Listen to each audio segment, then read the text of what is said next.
volia acabar l'any celebrant una decisió política que s'ha pres i que millora els interessos dels gandians i de la gent de la comarca.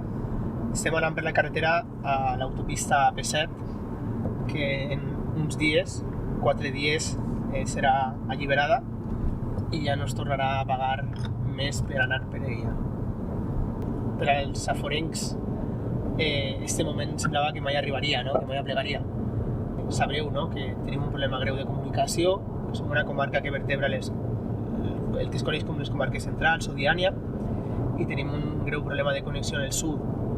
I aquest patiment de que l'autopista fora privada, quan econòmicament no feia falta, ho hem patit, i sobretot ho han patit els pobles del sud de la comarca de la Safor, no? El que són Belreguard, el que és Oliva, aquests pobles que, degut a la densitat de trànsit, sempre ha sigut molt difícil viure allí, quan són pobles molt bonicos. En el cas de Gandia també, el que passa que tenim la circunvalació i hem pogut pal·liar un poc, no, aquest problema. L'alliberació de l'AP7 és producte de la lluita de molta gent, de molts activistes, de molts moviments socials, de molts partits polítics d'esquerres, que sempre han dit que l'AP7 hauria d'estar lliure.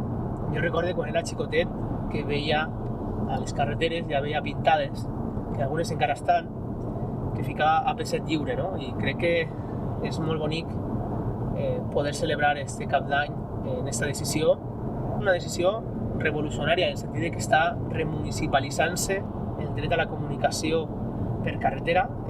Una autopista és una empresa privada que treu un benefici de la circulació de vehicles que ara aniran per l'autopista i alliberaran les nostres carreteres, també permitint una millor vida saludable, no? Una millor sostenibilitat, perquè no només Gandia, aquests pobles del sud, com he dit abans, deixaran de tindre aquest trànsit de camions pesats i de contaminació.